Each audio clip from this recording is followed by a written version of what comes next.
Sun Tzu on the Art of War, the oldest military treatise in the world.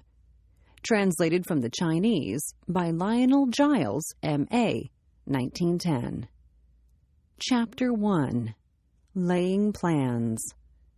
Sun Tzu said, "The art of war is of vital importance to the state.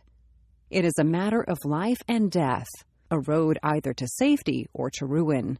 Hence it is a subject of inquiry which can on no account be neglected. The art of war, then, is governed by 5 constant factors to be taken into account in one's deliberations when seeking to determine the conditions obtaining in the field. These are 1. The moral law. 2. Heaven. 3. Earth. 4. The commander. 5. Method and discipline. The moral law causes the people to be in complete accord with their ruler, so that they will follow him regardless of their lives, undismayed by any danger. Heaven signifies night and day, cold and heat, times and seasons. Earth comprises distances, great and small, danger and security, open ground and narrow passes, the chances of life and death. The commander stands for the virtues of wisdom, sincerity, benevolence, courage, and strictness. By method and discipline are to be understood the marshalling of the army in its proper subdivisions, the graduations of rank among the officers, the maintenance of roads by which supplies may reach the army, and the control of military expenditure. These 5 heads should be familiar to every general. He who knows them will be victorious. He who knows them not will fail. Therefore, in your deliberations, when seeking to determine the military conditions, let them be made the basis of a comparison, in this wise. Which of the 2 sovereigns is imbued with the moral law? Which of the 2 generals has most ability? With whom lie the advantages derived from heaven and earth? On which side is discipline most rigorously enforced? Which army is stronger? On which side are officers and men more highly trained? In which army is there the greater constancy both in reward and punishment? By means of these 7 considerations, I can forecast victory or defeat. The general that hearkens to my counsel and acts upon it will conquer. Let such a one be retained in command. The general that hearkens not to my counsel nor acts upon it will suffer defeat. Let such a one be dismissed. While heading the profit of my counsel, avail yourself also of any helpful circumstances over and beyond the ordinary rules. According as circumstances are favorable, one should modify one's plans. Hence, when able to attack, we must seem unable. When using our forces, we must seem inactive. When we are near, we must make the enemy believe we are far away. When far away, we must make him believe we are near. Hold out baits to entice the enemy, feign disorder, and crush him. If he is secure at all points, be prepared for him. If he is in superior strength, evade him. If your opponent is of choleric temper, seek to irritate him. Pretend to be weak, that he may grow arrogant. If he is taking his ease, give him no rest. If his forces are united, separate them. Attack him where he is unprepared. Appear where you are not expected. These military devices, leading to victory, must not be divulged beforehand. Now the general who wins a battle makes many calculations in his temple ere the battle is fought. The general who loses a battle makes but few calculations beforehand. Thus do many calculations lead to victory and few calculations to defeat. How much more no calculation at all? It is by attention to this point that I can foresee who is likely to win or lose. Chapter 2. Waging War. Sun Tzu said, "In the operations of war, where there are in the field 1,000 swift chariots, as many heavy chariots, and 100,000 mail-clad soldiers, with provisions enough to carry them 1,000 li, The expenditure at home and at the front, including entertainment of guests, small items such as glue and paint, and sums spent on chariots and armor, will reach the total of 1,000 ounces of silver per day. Such is the cost of raising an army of 100,000 men. When you engage in actual fighting, if victory is long in coming, then men's weapons will grow dull, and their ardor will be damped. If you lay siege to a town, you will exhaust your strength. Again, if the campaign is protracted, the resources of the state will not be equal to the strain. Now, when your weapons are dulled, your ardor damped, your strength exhausted, and your treasure spent, other chieftains will spring up to take advantage of your extremity. Then no man, however wise, will be able to avert the consequences that must ensue. Thus, though we have heard of stupid haste in war, cleverness has never been seen associated with long delays. There is no instance of a country having benefited from prolonged warfare.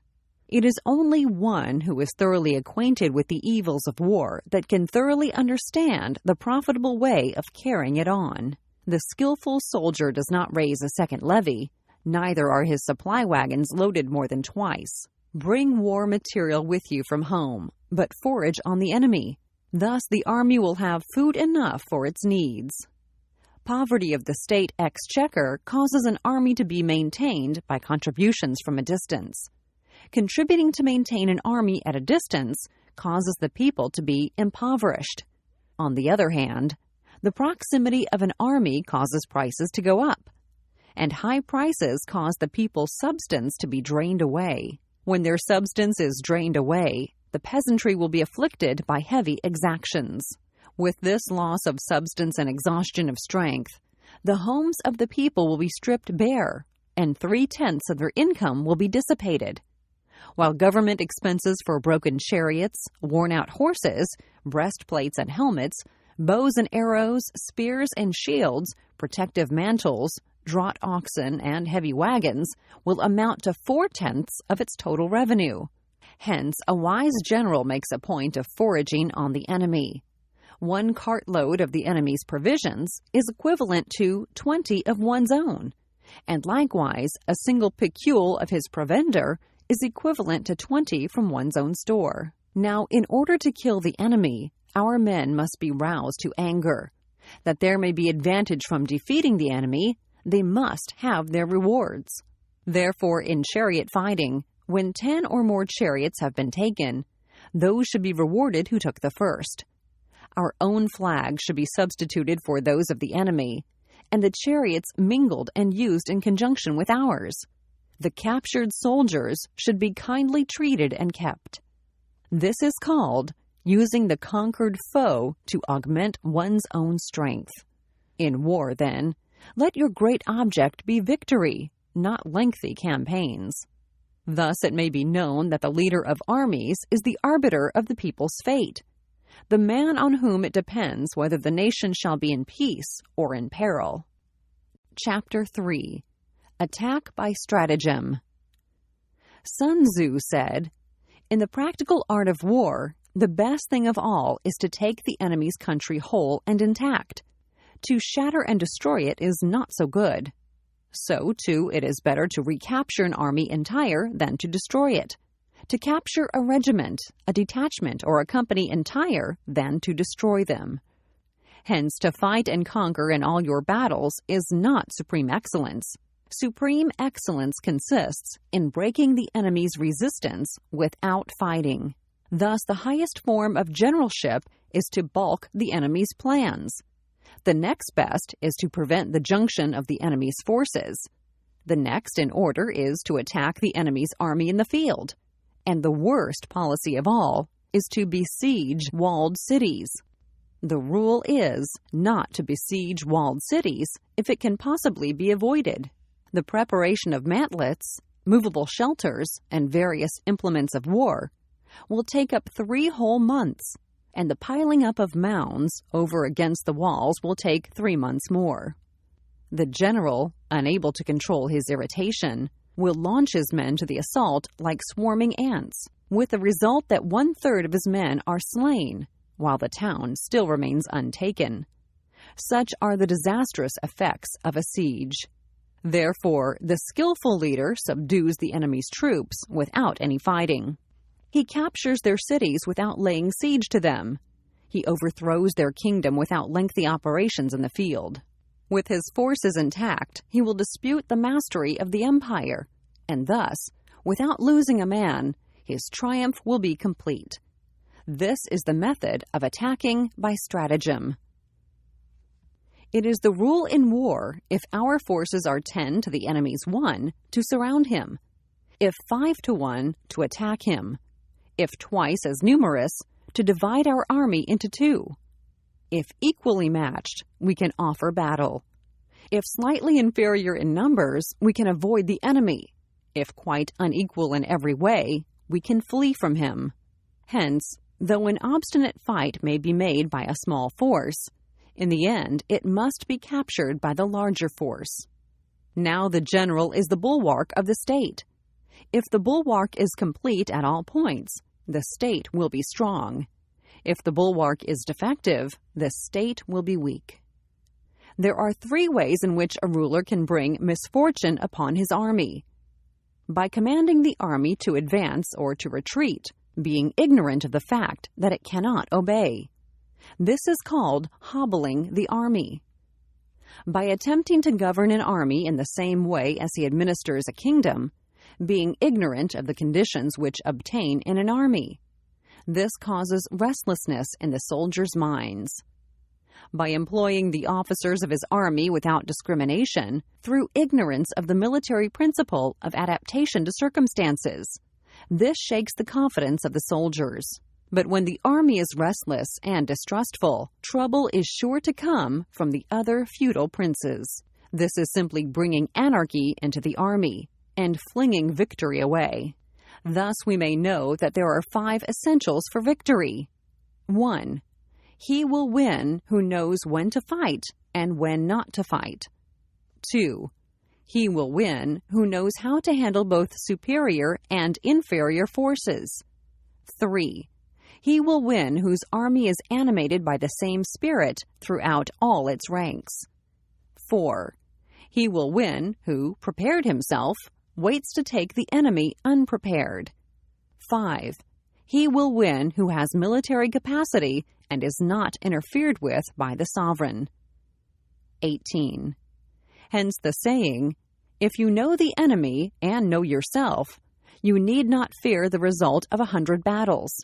If you know yourself but not the enemy, for every victory gained you will also suffer a defeat. If you know neither the enemy nor yourself, you will succumb in every battle." Chapter 4. Tactical Dispositions. Sun Tzu said, "The good fighters of old first put themselves beyond the possibility of defeat, and then waited for an opportunity of defeating the enemy.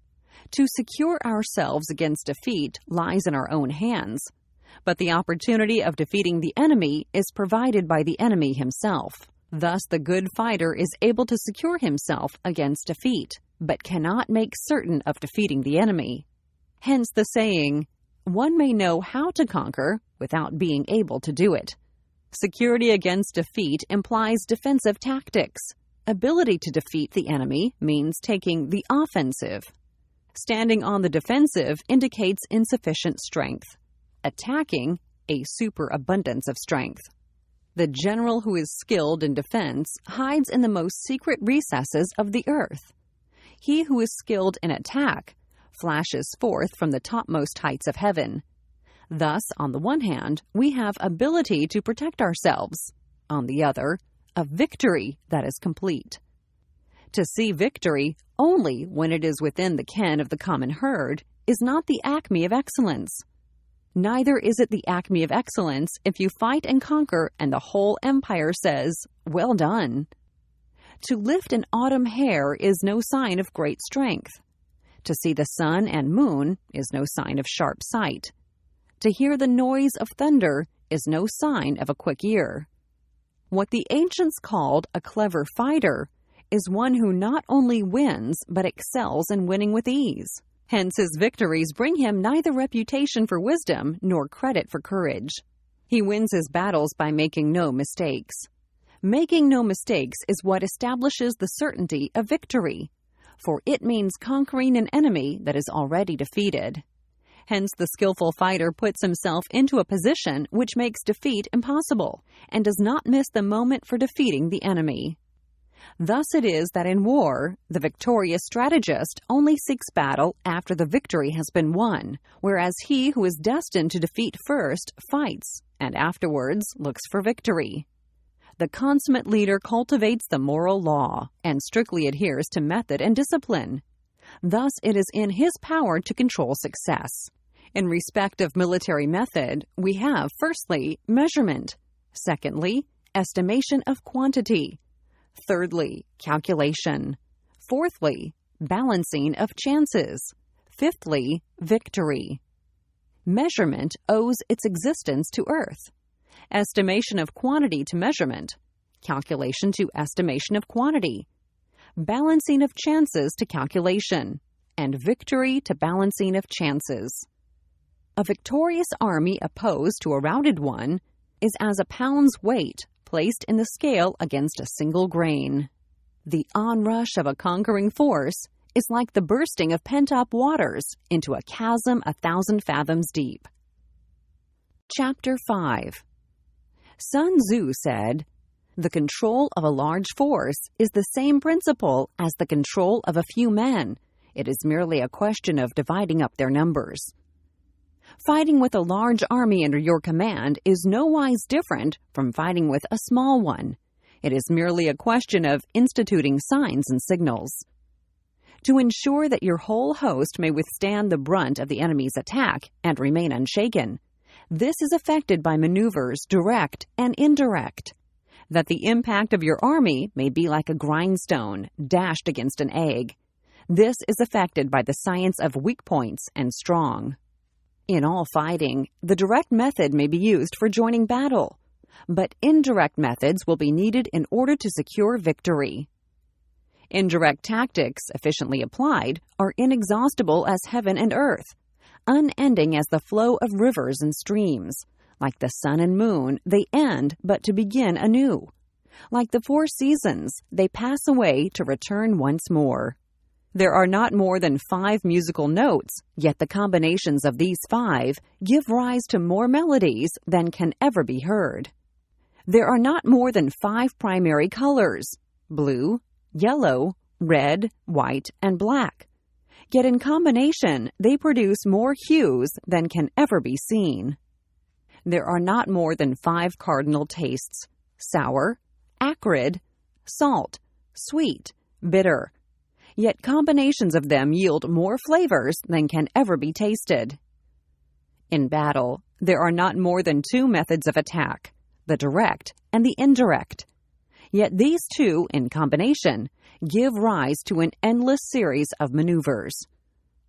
The direct and the indirect lead on to each other in turn. It is like moving in a circle. You never come to an end. Who can exhaust the possibilities of their combination? The onset of troops is like the rush of a torrent, which will even roll stones along in its course. The quality of decision is like the well-timed swoop of a falcon, which enables it to strike and destroy its victim. Therefore, the good fighter will be terrible in his onset and prompt in his decision. Energy may be likened to the bending of a crossbow, decision to the releasing of a trigger. Amid the turmoil and tumult of battle, there may be seeming disorder and yet no real disorder at all. Amid confusion and chaos, your array may be without head or tail, yet it will be proof against defeat. Simulated disorder postulates perfect discipline. Simulated fear postulates courage. Simulated weakness postulates strength. Hiding order beneath the cloak of disorder is simply a question of subdivision. Concealing courage under a show of timidity presupposes a fund of latent energy. Masking strength with weakness is to be effected by tactical dispositions. Thus, one who is skillful at keeping the enemy on the move maintains deceitful appearances, according to which the enemy will act. He sacrifices something that the enemy may snatch at it. By holding out baits, he keeps him on the march. Then, with a body of picked men, he lies in wait for him. The clever combatant looks to the effect of combined energy and does not require too much from individuals. Hence his ability to pick out the right men and utilize combined energy. When he utilizes combined energy, his fighting men become, as it were, like unto rolling logs or stones. For it is the nature of a log or stone to remain motionless on level ground, and to move when on a slope. If four-cornered, to come to a standstill, but if round-shaped, to go rolling down. Thus, the energy developed by good fighting men is as the momentum of a round stone rolled down a mountain thousands of feet in height. So much on the subject of energy. Chapter 6. Weak Points and Strong. Sun Tzu said, "Whoever is first in the field and awaits the coming of the enemy will be fresh for the fight. Whoever is second in the field and has to hasten to battle will arrive exhausted." Therefore, the clever combatant imposes his will on the enemy, but does not allow the enemy's will to be imposed on him. By holding out advantages to him, he can cause the enemy to approach of his own accord, or, by inflicting damage, he can make it impossible for the enemy to draw near. If the enemy is taking his ease, he can harass him. If well supplied with food, he can starve him out. If quietly encamped, he can force him to move. Appear at points which the enemy must hasten to defend. March swiftly to places where you are not expected. An army may march great distances without distress, if it marches through country where the enemy is not. You can be sure of succeeding in your attacks if you only attack places which are undefended. You can ensure the safety of your defense if you only hold positions that cannot be attacked. Hence that general is skillful in attack whose opponent does not know what to defend, and he is skillful in defense whose opponent does not know what to attack. O divine art of subtlety and secrecy! Through you we learn to be invisible, through you inaudible, and hence we can hold the enemy's fate in our hands. You may advance and be absolutely irresistible if you make for the enemy's weak points. You may retire and be safe from pursuit if your movements are more rapid than those of the enemy. If we wish to fight, the enemy can be forced to an engagement even though he be sheltered behind a high rampart in a deep ditch. All we need do is attack some other place that he will be obliged to relieve. If we do not wish to fight, we can prevent the enemy from engaging us even though the lines of our encampment be merely traced out on the ground. All we need do is to throw something odd and unaccountable in his way. By discovering the enemy's dispositions and remaining invisible ourselves, we can keep our forces concentrated, while the enemy's must be divided. We can form a single united body, while the enemy must split up into fractions. Hence, there will be a whole pitted against separate parts of a whole, which means that we shall be many to the enemy's few. And if we are able thus to attack an inferior force with a superior one, our opponents will be in dire straits. The spot where we intend to fight must not be made known, for then the enemy will have to prepare against a possible attack at several different points, and his forces being thus distributed in many directions, the numbers we shall have to face at any given point will be proportionately few. For should the enemy strengthen his van, he will weaken his rear. Should he strengthen his rear, he will weaken his van. Should he strengthen his left, he will weaken his right. Should he weaken his right, he will weaken his left. If he sends reinforcements everywhere, he will everywhere be weak. Numerical weakness comes from having to prepare against possible attacks. Numerical strength from compelling our adversary to make these preparations against us. Knowing the place and the time of the coming battle, we may concentrate from the greatest distances in order to fight. But if neither time nor place be known, then the left wing will be impotent to succor the right equally impotent to succor the left, the van unable to relieve the rear, or the rear to support the van. How much more so if the furthest portions of the army are anything but 100 li apart? Though according to my estimate, the soldiers of Yue exceed our own in number, that shall advantage them nothing in the matter of victory. I say then that victory can be achieved. Though the enemy be stronger in numbers, we may prevent him from fighting. Scheme so as to discover his plans and the likelihood of their success. Rouse him and learn the principle of his activity or inactivity. Force him to reveal himself so as to find out his vulnerable spots. Carefully compare the opposing army with your own, so that you may know where strength is superabundant and where it is deficient. In making tactical dispositions, the highest pitch you can attain is to conceal them. Conceal your dispositions, and you will be safe from the prying of the subtlest spies, from the machinations of the wisest brains.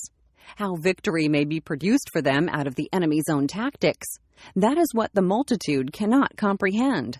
All men can see the tactics whereby I conquer, but what none can see is the strategy out of which victory is evolved. Do not repeat the tactics which have gained you one victory, but let your methods be regulated by the infinite variety of circumstances. Military tactics are like unto water, for water in its natural course runs away from high places and hastens downward. So in war, the way is to avoid what is strong and to strike at what is weak. Water shapes its course according to the nature of the ground over which it flows. The soldier works out his victory in relation to the foe whom he is facing. Therefore, just as water retains no constant shape, so in warfare there are no constant conditions. He who can modify his tactics in relation to his opponent and thereby succeed in winning may be called a heaven-born captain. The 5 elements, water, fire, wood, metal, earth, are not always equally predominant. The 4 seasons make way for each other in turn. There are short days and long. The moon has its periods of waning and waxing. Chapter 7. Maneuvering. Sun Tzu said, "In war, the general receives his commands from the sovereign. Having collected an army and concentrated his forces, he must blend and harmonize the different elements thereof before pitching his camp. After that comes tactical maneuvering, than which there is nothing more difficult. The difficulty of tactical maneuvering consists in turning the devious into the direct and misfortune into gain.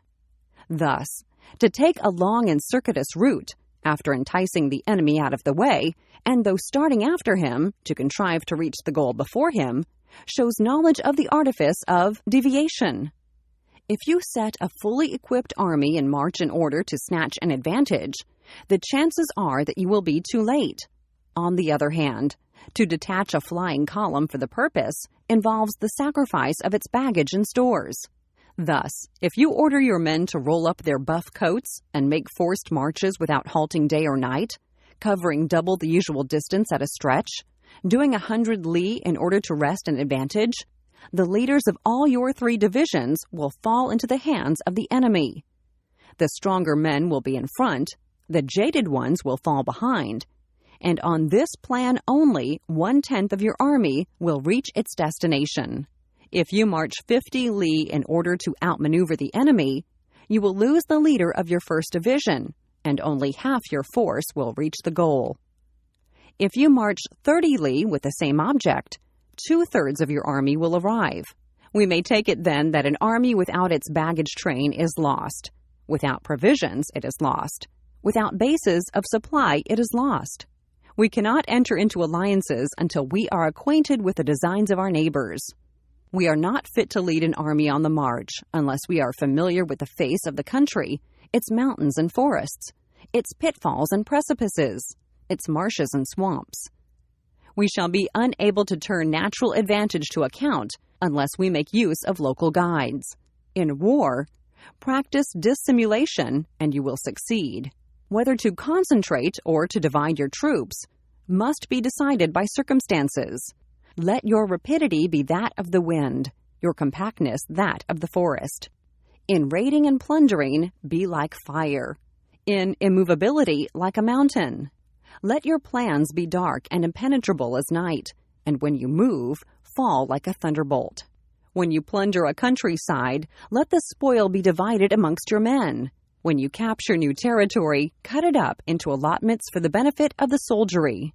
Ponder and deliberate before you make a move.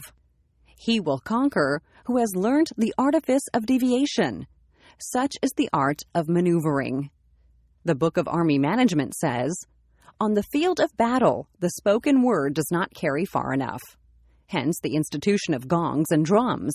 Nor can ordinary objects be seen clearly enough. Hence the institution of banners and flags. Gongs and drums, banners and flags are means whereby the ears and eyes of the host may be focused on one particular point. The host, thus forming a single united body, is it impossible either for the brave to advance alone or for the cowardly to retreat alone. This is the art of handling large masses of men. In night fighting, then, make much use of signal fires and drums, and in fighting by day, of flags and banners, as a means of influencing the ears and eyes of your army. A whole army may be robbed of its spirit. A commander-in-chief may be robbed of his presence of mind. Now a soldier's spirit is keenest in the morning. By noonday it has begun to flag, and in the evening his mind is bent only on returning to camp. A clever general, therefore, avoids an army when its spirit is keen, but attacks it when it is sluggish and inclined to return. This is the art of studying moods. Disciplined and calm, to await the appearance of disorder and hubbub amongst the enemy, this is the art of retaining self-possession. To be near the goal while the enemy is still far from it, to wait at ease while the enemy is toiling and struggling, to be well fed while the enemy is famished. This is the art of husbanding one's strength. To refrain from intercepting an enemy whose banners are in perfect order, to refrain from attacking an army drawn up in calm and confident array. This is the art of studying circumstances. It is a military axiom not to advance uphill against the enemy, nor to oppose him when he comes downhill. Do not pursue an enemy who simulates flight. Do not attack soldiers whose temper is keen. Do not swallow bait offered by the enemy. Do not interfere with an army that is returning home. When you surround an army, leave an outlet free. Do not press a desperate foe too hard. Such is the art of warfare. Chapter 8. Variation in Tactics. Sun Tzu said, "In war, the general receives his commands from the sovereign, collects his army, and concentrates his forces. When in difficult country, do not encamp. In country where high roads intersect, join hands with your allies. Do not linger in dangerously isolated positions. In hemmed-in situations, you must resort to stratagem. In desperate position, you must fight. There are roads which must not be followed, armies which must be not attacked, towns which must not be besieged, positions which must not be contested, commands of the sovereign which must not be obeyed." The general who thoroughly understands the advantages that accompany variation of tactics knows how to handle his troops. The general who does not understand these may be well acquainted with the configuration of the country, yet he will not be able to turn his knowledge to practical account. So, the student of war who is unversed in the art of war of varying his plans, even though he be acquainted with the 5 advantages, will fail to make the best use of his men. Hence, in the wise leader's plans, considerations of advantage and of disadvantage will be blended together. If our expectation of advantage be tempered in this way, we may succeed in accomplishing the essential part of our schemes. If, on the other hand, in the midst of difficulties, we are always ready to seize an advantage, we may extricate ourselves from misfortune.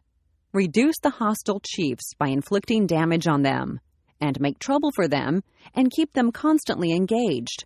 Hold out specious allurements, and make them rush to any given point. The art of war teaches us to rely not on the likelihood of the enemy's not coming, but on our own readiness to receive him, not on the chance of his not attacking, but rather on the fact that we have made our position unassailable. There are 5 dangerous faults which may affect a general. 1.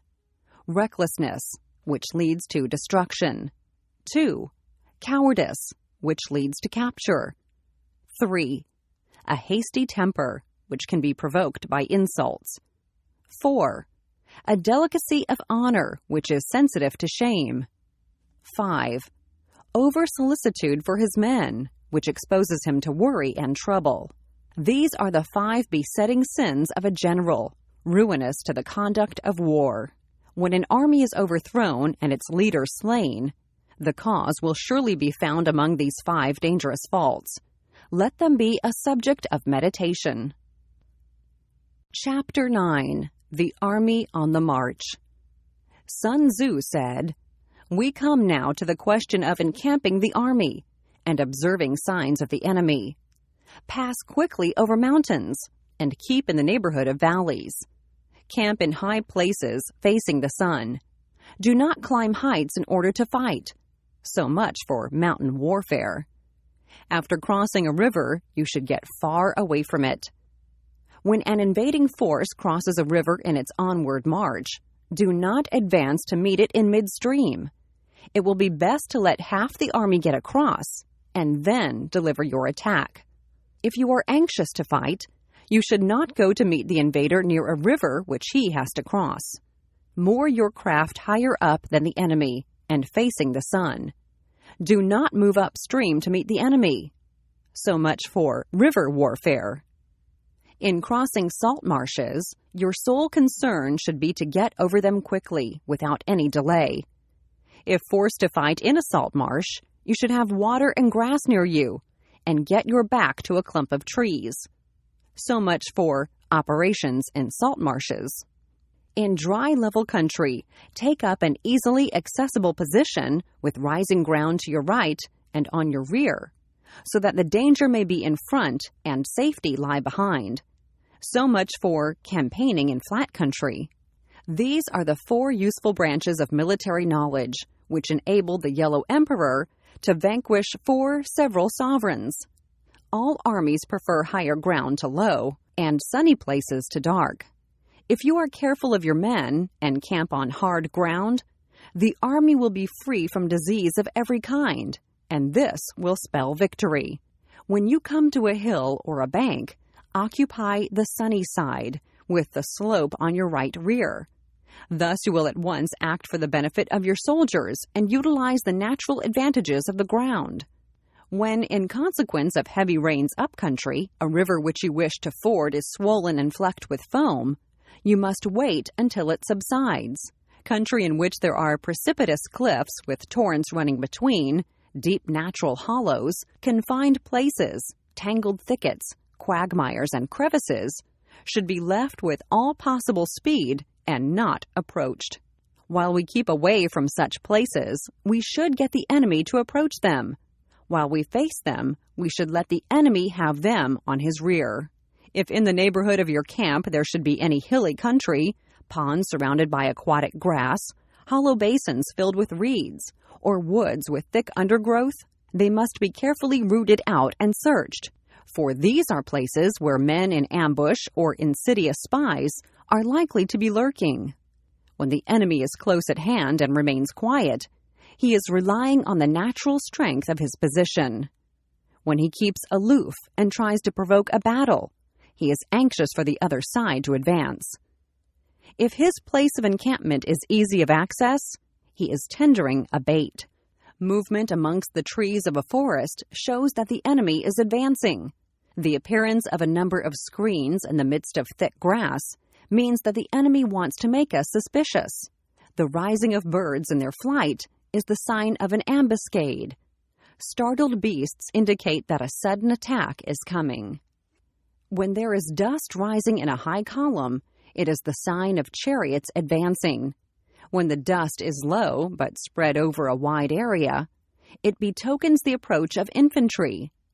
When it branches out in different directions, it shows that parties have been sent to collect firewood. A few clouds of dust moving to and fro signify that the army is encamping. Humble words and increased preparations are signs that the enemy is about to advance. Violent language and driving forward, as if to the attack, are signs that he will retreat. When the light chariots come out first and take up a position on the wings, It is a sign that the enemy is forming for battle. Peace proposals, unaccompanied by a sworn covenant, indicate a plot. When there is much running about and the soldiers fall into rank, it means that the critical moment has come. When some are seen advancing and some retreating, it is a lure. When the soldiers stand leaning on their spears, they are faint from want of food. If those who are sent to draw water begin by drinking themselves, the army is suffering from thirst. If the army sees an advantage to be gained and makes no effort to secure it, the soldiers are exhausted. If birds gather on any spot, it is unoccupied. Clamor by night betokens nervousness. If there is disturbance in the camp, the general's authority is weak. If the banners and flags are shifted about, sedition is afoot. If the officers are angry, it means that the men are weary. When an army feeds its horses with grain and kills its cattle for food, and when the men do not hang their cooking pots over the campfires, showing that they will not return to their tents, you may know that they are determined to fight to the death.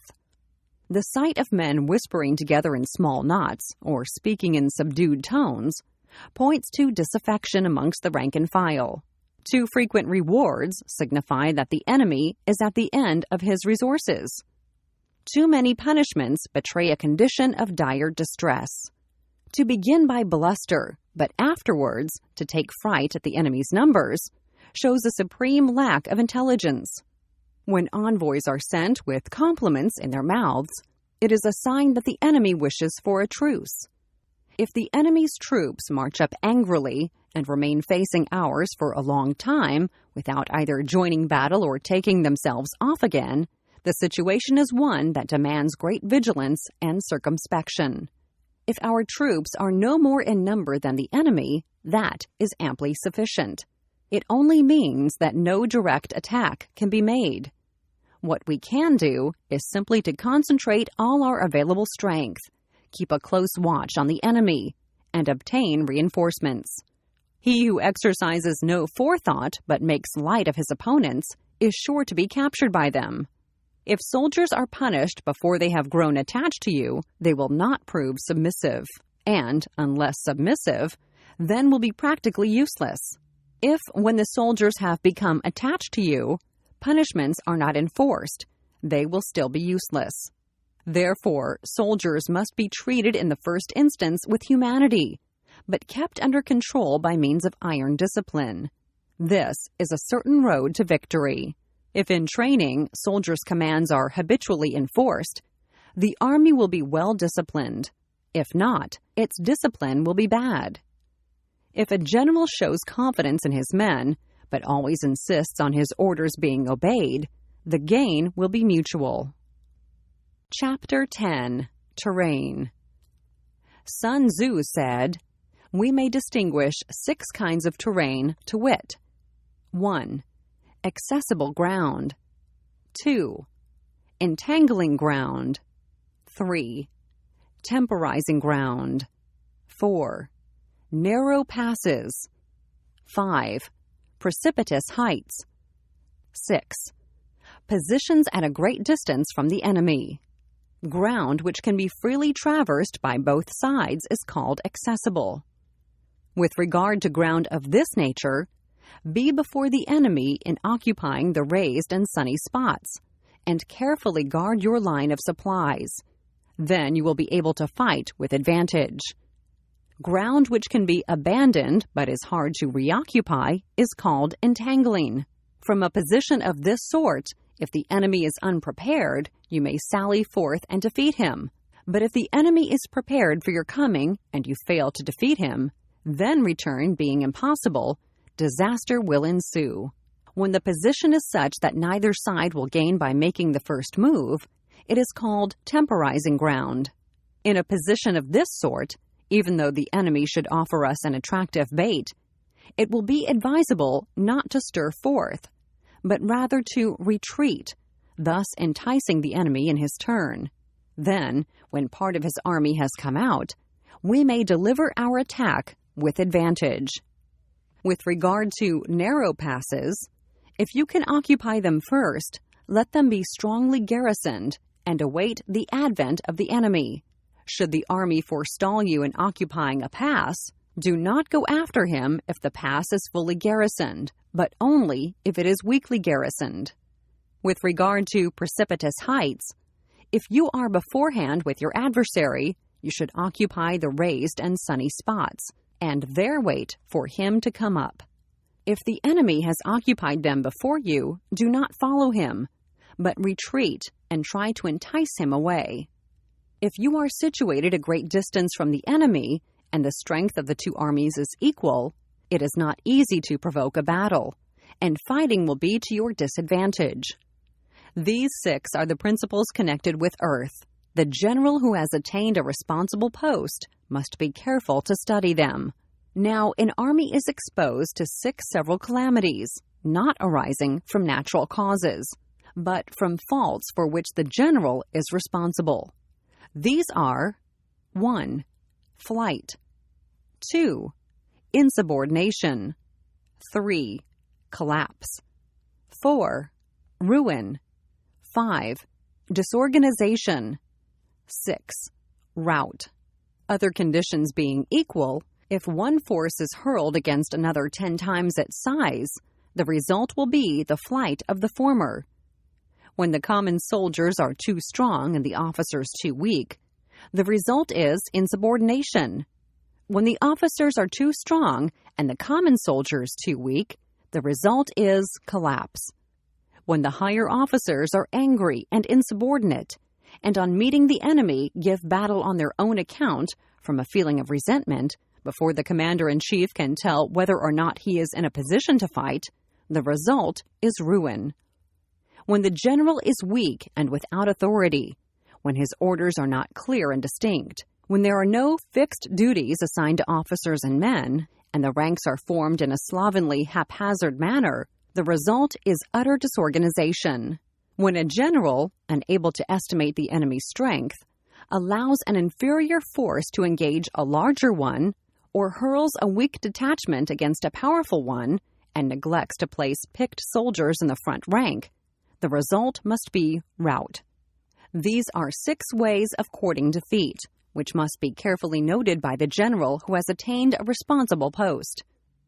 The natural formation of the country is the soldier's best ally, but a power of estimating the adversary, of controlling the forces of victory, and of shrewdly calculating difficulties, dangers, and distances, constitutes the test of a great general.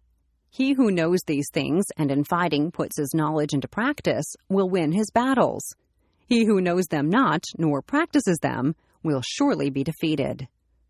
If fighting is sure to result in victory, then you must fight, even though the ruler forbid it. If fighting will not result in victory, then you must not fight, even at the ruler's bidding. The general who advances without coveting fame and retreats without fearing disgrace, whose only thought is to protect his country and do good service for his sovereign, is the jewel of the kingdom. Regard your soldiers as your children, and they will follow you into the deepest valleys. Look upon them as your own beloved sons, and they will stand by you even unto death. If, however, you are indulgent but unable to make your authority felt, kind-hearted but unable to enforce your commands, and incapable, moreover, of quelling disorder, then your soldiers must be likened to spoilt children. They are useless for any practical purpose. If we know that our own men are in a condition to attack, but we are unaware that the enemy is not open to attack, we have gone only halfway towards victory. If we know that the enemy is open to attack, but we are unaware that our own men are not in a condition to attack, we have gone only halfway towards victory. If we know that the enemy is open to attack, and also know that our men are in a condition to attack, but are unaware that the nature of the ground makes fighting impracticable, we have still gone only halfway towards victory. Hence, the experienced soldier, once in motion, is never bewildered. Once he has broken camp, he is never at a loss. Hence the saying, If you know the enemy and you know yourself, your victory will not stand in doubt. If you know heaven and know earth, you may make your victory complete. Chapter 11. The 9 Situations. Sun Tzu said, "The art of war recognizes 9 varieties of ground: dispersive ground, facile ground, contentious ground, open ground, ground of intersecting highways, serious ground, difficult ground, hemmed-in ground, desperate ground. When a chieftain is fighting in his own territory, it is dispersive ground. When he has penetrated into hostile territory, but to no great distance, it is facile ground. Ground, the possession of which imports great advantage to either side, is contentious ground. Ground on which each side has liberty of movement is open ground. Ground which forms the key to 3 contiguous states, so that he who occupies it first has most of the empire at his command, is a ground of intersecting highways. When an army has penetrated into the heart of a hostile country, leaving a number of fortified cities in its rear, it is serious ground. Mountain forests, rugged steeps, marshes, and fens, all country that is hard to traverse. This is difficult ground. Ground which is reached through narrow gorges, and from which we can only retire by tortuous paths, so that a small number of the enemy would suffice to crush a large body of our men. This is hemmed-in ground. Ground on which we can only be saved from destruction by fighting without delay is desperate ground. On dispersive ground, therefore, fight not. On facile ground, halt not. On contentious ground, attack not. On open ground, do not try to block the enemy's way. On open ground, do not try to block the enemy's way. On the ground of intersecting highways, join hands with your allies. On serious ground, gather in plunder. In difficult ground, keep steadily on the march. On hemmed-in ground, resort to stratagem. On desperate ground, fight. Those who were called skillful leaders of old knew how to drive a wedge between the enemy's front and rear, to prevent cooperation between his large and small divisions, to hinder the good troops from rescuing the bad, the officers from rallying their men. When the enemy's men were united, they managed to keep them in disorder. When it was to their advantage, they made a forward move.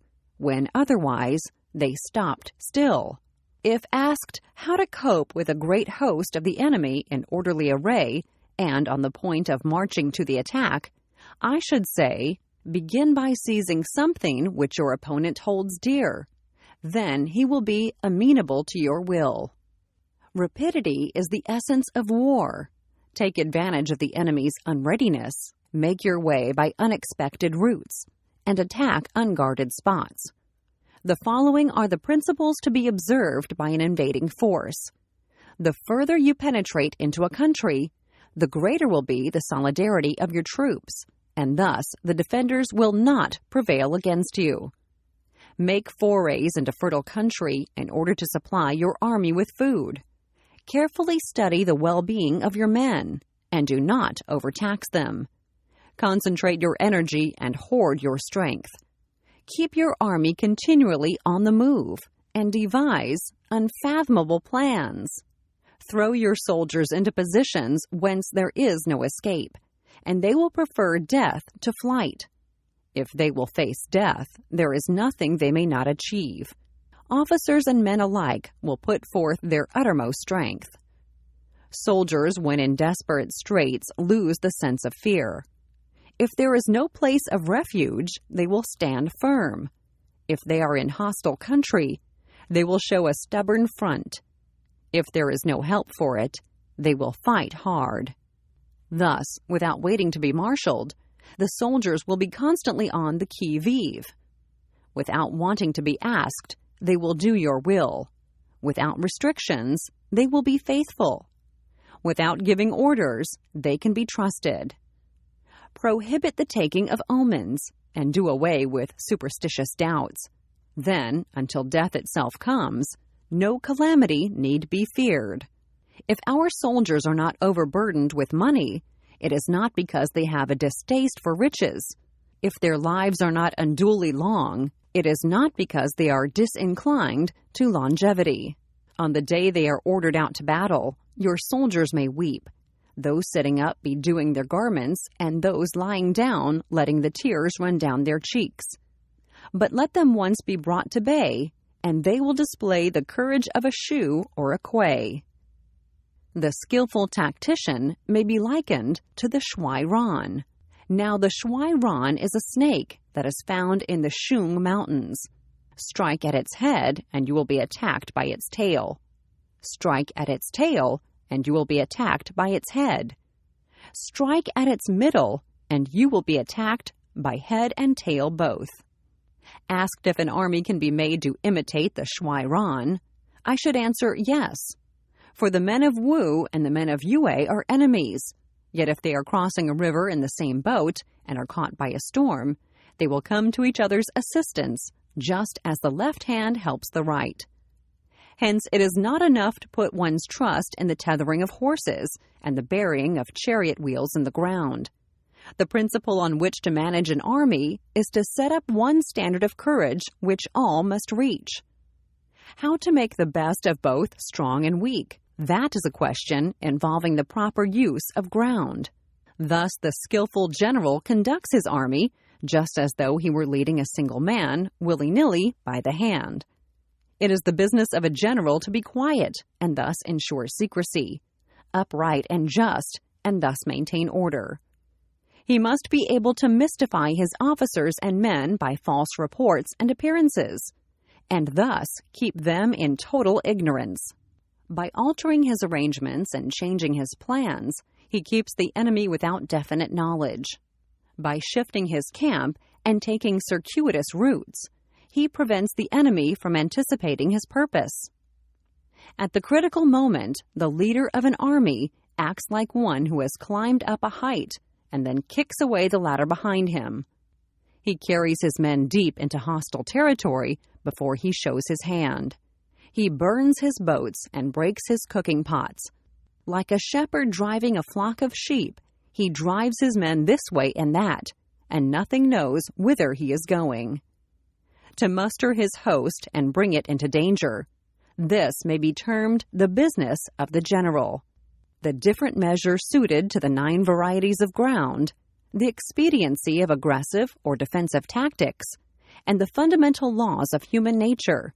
These are things that must most certainly be studied. When invading hostile territory, the general principle is that penetrating deeply brings cohesion. Penetrating but a short way means dispersion. When you leave your own country behind and take your army across neighborhood territory, you find yourself on critical ground. When there are means of communication on all 4 sides, the ground is one of intersecting highways. When you penetrate deeply into a country, it is serious ground. When you penetrate but a little way, it is facile ground. When you have the enemy's strongholds on your rear and narrow passes in front, it is hemmed-in ground. When there is no place of refuge at all, it is desperate ground. Therefore, on dispersive ground, I would inspire my men with unity of purpose. On facile ground, I would see that there is close connection between all parts of my army. On contentious ground, I would hurry up my rear. On open ground, I would keep a vigilant eye on my defenses. On ground of intersecting highways, I would consolidate my alliances. On serious ground, On serious ground, I would try to ensure a continuous stream of supplies. On difficult ground, I would keep pushing on along the road. On hemmed-in ground, I would block any way of retreat. On desperate ground, I would proclaim to my soldiers the hopelessness of saving their lives.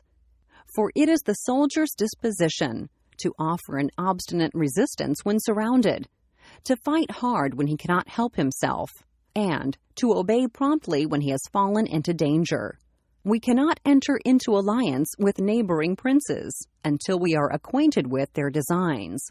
We are not fit to lead an army on the march unless we are familiar with the face of the country, its mountains and forests, its pitfalls and precipices, its marshes and swamps. We shall be unable to turn natural advantages to account unless we make use of local guides.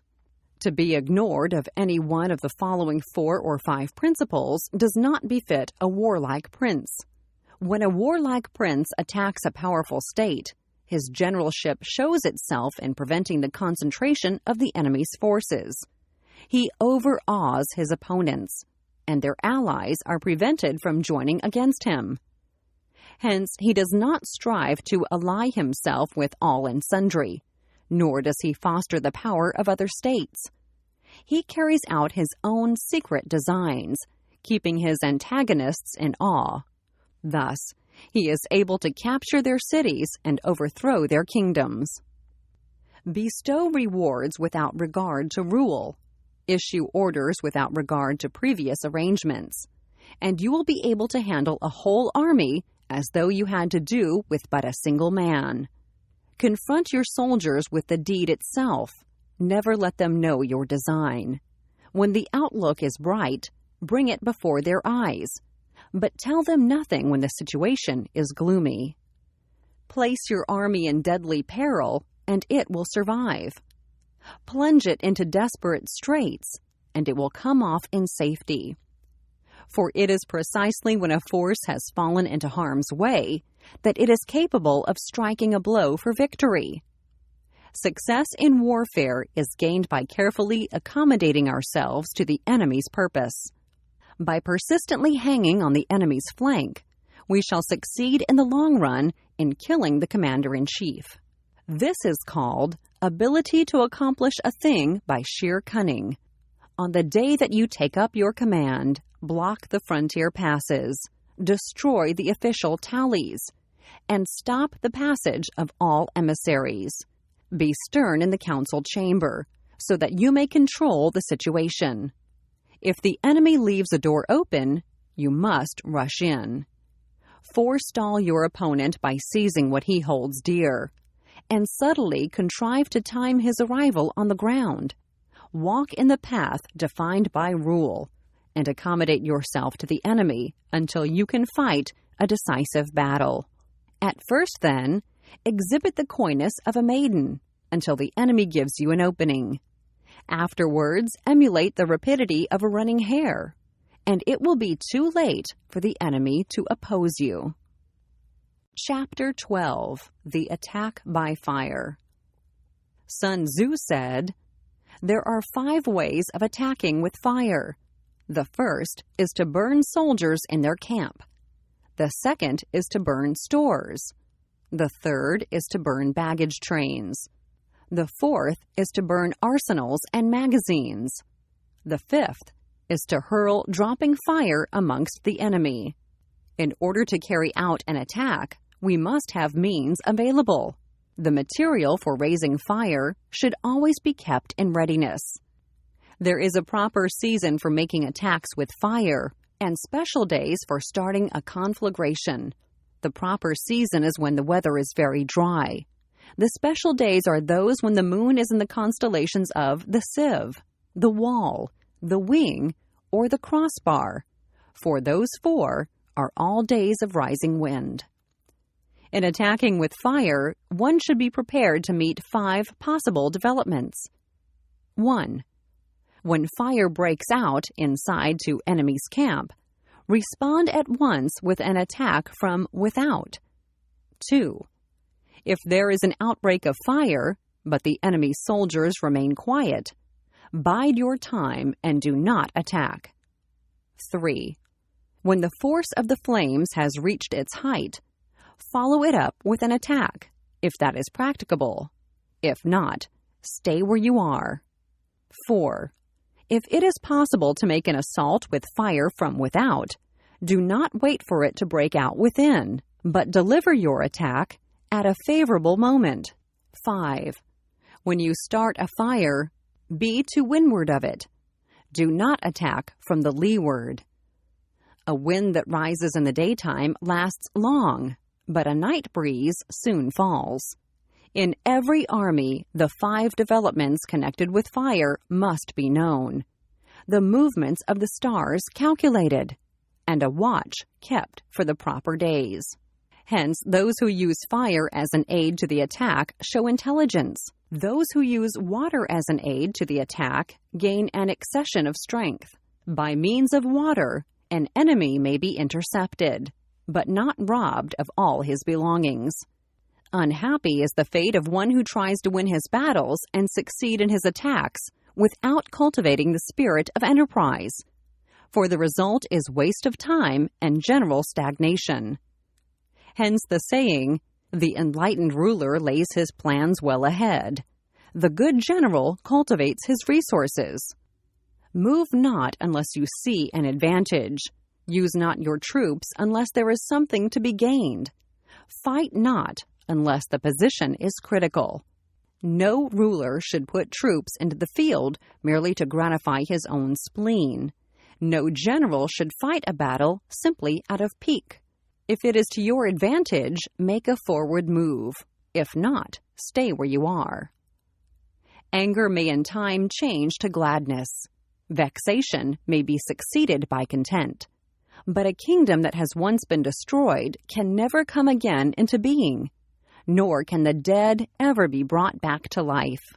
Hence the enlightened ruler is heedful, and the good general full of caution. This is the way to keep a country at peace and an army intact. Chapter 13. The Use of Spies. Sun Tzu said, "Raising a host of 100,000 men and marching them great distances entails heavy loss on the people and a drain on the resources of the state. The daily expenditure will amount to 1,000 ounces of silver. There will be commotion at home and abroad, and men will drop down exhausted on the highways. As many as 700,000 families will be impeded in their labor. Hostile armies may face each other for years, striving for the victory which is decided in a single day. This being so, to remain in ignorance of the enemy's condition, simply because one grudges the outlay of 100 ounces of silver in honors and emoluments, is the height of inhumanity. One who acts thus is no leader of men, no present help to his sovereign, no master of victory. Thus, what enables the wise sovereign and the good general to strike and conquer, and achieve things beyond the reach of ordinary men, is foreknowledge. Now this foreknowledge cannot be elicited from spirits. It cannot be obtained inductively from experience, nor by any deductive calculation. Knowledge of the enemy's dispositions can only be obtained from other men. Hence the use of spies, of whom there are 5 classes. 1.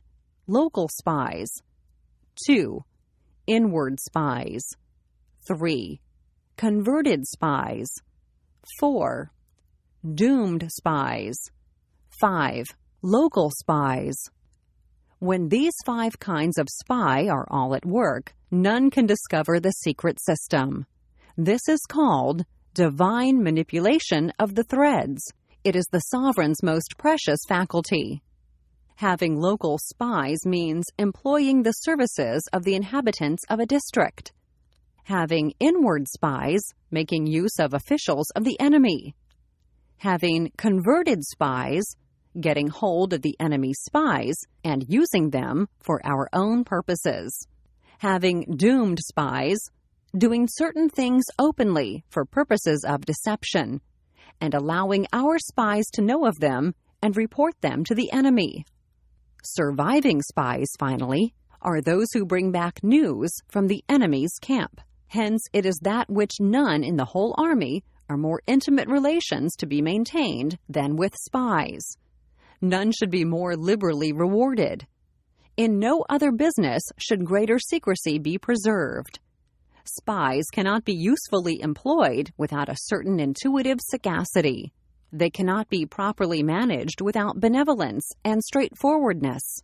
Without subtle ingenuity of mind, one cannot make certain of the truth of their reports. Be subtle, and use your spies for every kind of business. If a secret piece of news is divulged by a spy before the time is ripe, he must be put to death together with the man to whom the secret was told. Whether the object be to crush an army, to storm a city, or to assassinate an individual, it is always necessary to begin by finding out the names of the attendants, the aides de camp, and doorkeepers and sentries of the general in command. Our spies must be commissioned to ascertain these. The enemy's spies who have come to spy on us must be sought out, tempted with bribes, led away and comfortably housed. Thus they will become converted spies and available for our service. It is through the information brought by the converted spy that we are able to acquire and employ local and inward spies. It is owing to his information, again, that we can cause the doomed spy to carry false tidings to the enemy. Lastly, it is by his information that the surviving spy can be used on appointed occasions. The end and aim of spying in all its 5 varieties is knowledge of the enemy, and this knowledge can only be derived, in the first instance, from the converted spy. Hence, it is essential that the converted spy be treated with the utmost liberality. Of old, the rise of the Yin dynasty was due to Iger, who had served under the Shah. Likewise, the rise of the Shou dynasty was due to Luyar, who had served under the Yin. Hence, it is only the enlightened ruler and the wise general who will use the highest intelligence of the army for purposes of spying, and thereby they achieve great results. Spies are a most important element in water, because on them depends an army's ability to move.